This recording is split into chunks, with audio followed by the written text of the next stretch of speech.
음악하고 노래하고 쇼하고, 그것이 이스라엘 백성 안에 들어오니까 가정에서 말씀, 율법을 쓰고 낭독하고 묵상했던 문화들이 자꾸 사라지는 거예요.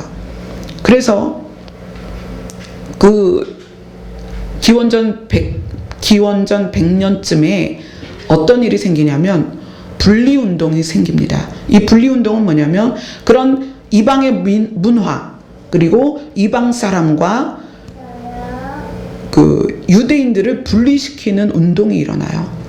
성결운동이라고 해서 이방 문화에서 벗어나자. 그래서 생긴 것이 뭐냐면 바리새인이에요. 바리새인이 어떤 의미냐면 분리된 자예요. 자, 우리 어떡하지? 이방 문화, 헬라 문화가 우리를 하나님의 법에서부터 멀어지게 하니까 우리 이렇게 해서는 안 되겠다. 자손들에게 하나님의 법이 물려지지도 않고 가르쳐지지도 않으니까 우리가 이거를 방법을 취하자. 그래서 성결운동이 일어나고 분리주의자들이 이것을 이루어가는데 어떻게 했냐면 율법에 안식일날 일도 하지 말아라 그러니까 그러면 걷는 것을 몇 보를 걸어야 일이 아닐까, 이거를 생각한 거예요. 그래서 0.7km 이상은 걷지 말자. 그걸 넘어가면 이건 일이다. 그래서 0.7km 안에서만 활동하는데 그게 가구 수를 따지니까 한 10가구가 되는 거예요. 자, 그러면 우리 안식일날 각자의 가정이 각자 믿음 지키기 힘드니까 10가정씩 모이자. 이렇게 된 거예요. 그래서 장정 10명이 자기 가족들을 모아서 한 곳에 모여서 하나님의 율법을 쓰기 시작했어요. 그리고 쓰면서 낭독하고 묵상한 거예요. 그것이 뭐의 시작이냐면 바리새인의 시작이고 회당의 시작이에요. 그게 회당의 초기 모습이었습니다. 그러니까 회당은 건물이 아니라 그 모임이었어요. 그러다가 그것이 이제 어떤 좀 모두 모이기에 좋은 건물을 마련하자 한 것이 건물의 회당이 된 거죠. 그러면서 이스라엘 안에 유대인들의 안식일 날의 예배가 시작이 된 거예요. 그러니까 지금도 안식교, 제7일 안식교는 토요일 날 예배를 드리죠. 그죠? 자, 그리고 나서 바울이 예수 그리스도의 부활과 함께 시작한 게 뭐냐면 예수님이 뭐라고 말씀하셨어요? 안식일의 주인이 나다. 예수님이 그렇게 말씀하셨거든요. 그런데 바울이 왜 주일날 교회를 이루기 시작했을까? 바울은 성경에 능통한 사람이었습니다. 그럼 성경에 능통하다면 아까 우리가 본 레위기 23장 3절에 안식일이 성회의 날이다. 성회가 히브리어로 미크라인데 무슨 뜻이다? 리허설이다. 예행 연습이다. 그러니까 창조의 공간에서 창조에 속하지 않은 공간으로 가는 예행 연습이 안식일이다라는 것을 바울은 너무 정확하게 알고 있었던 거예요. 그래서 예수님이 부활하신 날을 기념하기 시작한 거죠. 물론 이것이 이방인들이 믿음 안에 들어오면서 그 이방인들과 함께 모이는 날이기도 했지만 태양신을 숭배하는 그 이방인들을 위해서 주일날 예배가 시작됐느냐? 그건 아니에요. 저는 바울이 주일날 교회를 모임을 갖게 한 이유를 저는 여기에서 봅니다. 레위기 23장 3절에 성회라는 뜻을 바울이 정확하게 알고 있었다는 거죠. 아, 예수 그리스도가 창조에 속한 몸에 있었죠. 그죠? 육신으로 오셨단 말이에요. 창조에 속한 몸으로 오셨다가 창조에 속하지 않은 몸으로 변한 시점이 언제예요? 부활하신 시점이에요. 그리고 창조에 속하지 않은 몸으로 변화되셔서 사람들에게 나타나셨어요. 만져봐. 근데 만져져요. 그런데 벽을 통과해요. 놀랍지 않습니까? 창조에 속한 것처럼 만져졌는데 도마가 예수님을 만져보고 믿었잖아요. 그럼에도 불구하고 벽을 통과해서 제자들에게 나타났다는 거예요. 예수님은 완전하게 창조에 속한 사람이었다가 창조에 속하지 않은 신이 되셨습니다. 안식일은 그것을 기념하고 예행 연습을 했던 날이라는 거예요. 그래서 바울이 주일 예배를 시작했다고 생각을 저는 개인적으로 하고 있습니다. 물론 그것이 그렇게 중요한 건 아닙니다. 왜냐하면 우리는 예수 그리스도가 내 안에 계시냐 안 계시느냐가 중요한 거예요. 토요일날 예배를 드리느냐 주일날 예배를 드리느냐. 또 이번 주에 두 분이 오셨다 그랬죠. 여자분 같은 경우도 집에서 혼자 하나님을 믿는 분이에요.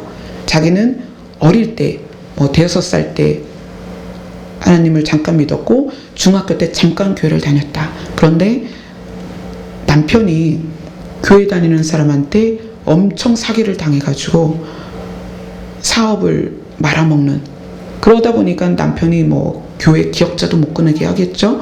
친정시댁이 완전한 불교 집안이에요. 그런데 큰 일을 경험하면서 이 자매분이 집에서 혼자 기도하기 시작했어요. 근데 혼자 기도하면서 영적인 체험들을 하고 귀신도 보고, 그러니까 하나님을 부인할 수 없는 상황까지 하나님이 만나주신 거예요.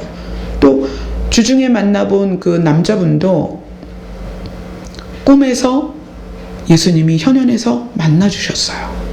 근데 교회는 안 다니지만, 자, 이렇게 생각하면 제가 교회 모임이 필요 없다는 게 아니라 어디에 있든지 어느 날이든지 우리가 예수 그리스도와 함께 있으면 그것이 안식이라는 거예요. 그런데 완전한 안식은 언제다? 창조에 속하지 않은 장막으로 가야 완전한 안식이다.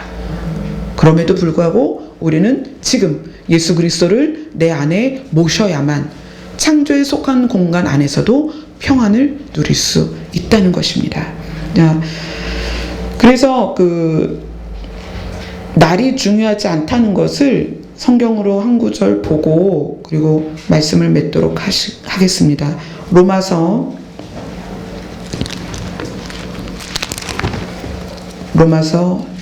14장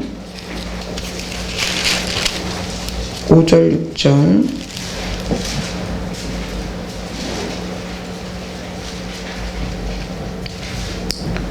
로마서 14장 5절 6절 같이 읽겠습니다. 시작. 어떤 사람은 이 날을 전날보다 낮게 여기고 어떤 사람은 모든 날을 같게 여기나니 각각 자기 마음으로 확정할지니라. 나를 중히 여기는 자도 주를 위하여 중히 여기고 먹는 자도 주를 위하여 먹으니 이는 하나님께 감사하며 먹지 않는 자도 주를 위하여 먹지 아니하며 하나님께 감사하느니라. 자, 골로새서로 갑니다.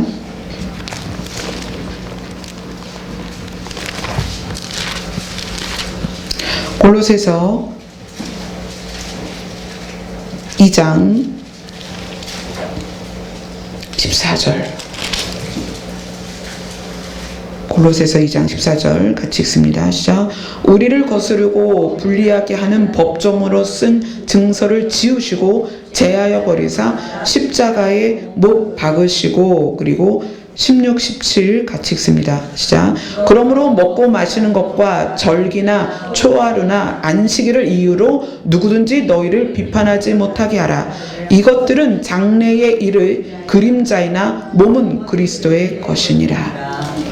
네. 장래일의 그림자라는 말이 성경에 여러 번 나옵니다. 성막도 장래일의 그림자고 제사를 지내는 것도 장래일의 그림자였습니다. 제물을 드리는 것도 장래일의 그림자였어요. 그런데 이제 우리는 장래에 있을 것의 그림자에 속하여 살다가 창조에 속하지 않은 실제 장래에 도래할 그 장막으로 가게 될 것입니다. 그것이 예수님이 재림하시면 새하늘과 새 땅이 될 것이고, 예수님 재림하시기 전에 우리가 육신이 죽게 된다면 천국이 되겠죠. 우리는 무엇을 먼저 겪게 될지 모릅니다. 우리의 몸이 먼저 죽게 될 것인지, 예수님이 이곳에 오시는 걸 먼저 겪게 될 것인지 아무도 모릅니다. 그러나 지금 중요한 것은 뭐냐면 창조에 속하지 않은 곳에 계신 예수 그리스도가 여러분 안에 있느냐는 거예요. 그렇지 않다면 지금 여기서 예배를 드려도 창조에 속하지 않은 영원한 생명을 소유하신 예수 그리스도가 내 안에 계시지 않다면 창조에 속하지 않은 장막에 갈 수 없습니다. 이것이 오늘 말씀의 결론입니다. 안식일이 토요일이냐 주일이냐 그건 중요하지 않습니다. 안식일의 주인은 예수 그리스도예요. 예수 그리스도가 내 안에 계시면 나는 안식을 누립니다. 그런데 진짜 그 안식이 언제 있느냐? 창조에 속하지 않은 장막에 가야만 진짜 안식이 있는 거예요. 근데 그 창조에 속하지 않은 진짜 장막을 누가 가느냐는 거예요. 창조된 공간 안에서 육신을 죽이고 창조되지 않은 영혼으로 가신 예수 그리스도를 모신 사람만이 창조되지 않은 공간으로 갈 수 있습니다. 그 장막으로 갈 수 있습니다. 예수님을 여러분이 소유하셨습니까? 예수님이 여러분 안에 계시다고 확신할 수 있습니까? 그것이 여러분 긴가민가하고 이럴까 저럴까 싶은 사람들은 당장 오늘부터 하나님 앞에 무릎을 꿇어야 합니다. 내가 예수 그리스도를 내 안에 모시기 원합니다. 그리고 예수님과 함께 창조에 속하지 않은 더 크고 아름다운 완전한 그 장막에 거하기를 소원합니다. 라고 기도하셔야 됩니다. 여러분 교회를 수십 년 다니고 수천억 교회를 지어서 바쳐도 창조에 속하지 않은 장막을 얻을 수 없습니다. 창조에 속하지 않은 장막은 예수 그리스도를 소유한 사람만 얻을 수 있는 것이고요. 진짜 안식은 그곳에서만 누릴 수 있습니다. 여러분이 오늘 나눈 말씀은 어려운 내용들입니다. 그러나 여러분이 반드시 아셔야 됩니다. 그래서 내가 창조에 속한 것을 추구하는가, 창조에 속하지 않은 것을 추구하고 있는가를 점검하셔야 됩니다. 그래야 가는 방향이 확실해져요. 창조에 속하지 않은 것을 추구해야 우리의 삶의 모습이 달라집니다. 뭐가 중요한지 깨달아져요. 뭘 버려야 될지 알게 됩니다. 오늘 말씀이 여러분 한 사람 한 사람을 창조에 속하지 않은 장막으로 인도하는 그런 말씀이 되기를 소원합니다. 기도하겠습니다. 하나님, 우리 한 사람 한 사람이 지금은 창조에 속한 공간 안에 있습니다. 이 공간 안에서 눈으로 보여지는 것을 실제로 알고 살고 있습니다. 그러나 하나님께서는 창조에 속하지 않은 장막에 있고 그래서 너희들이 안식일을 기념해야만 한다고 말씀하십니다. 이제 우리가 이 시간의 공간, 창조에 속한 공간에서 창조에 속하지 않은 공간으로 이동될 시간이 다가옵니다. 하나님, 우리가 예수 그리스도를 우리 안에 모시고 예수 그리스도와 함께 창조에 속하지 않은 완전한 장막으로 갈 수 있도록 도와주시옵소서. 예수님 이름으로 기도드려옵나이다. 아멘.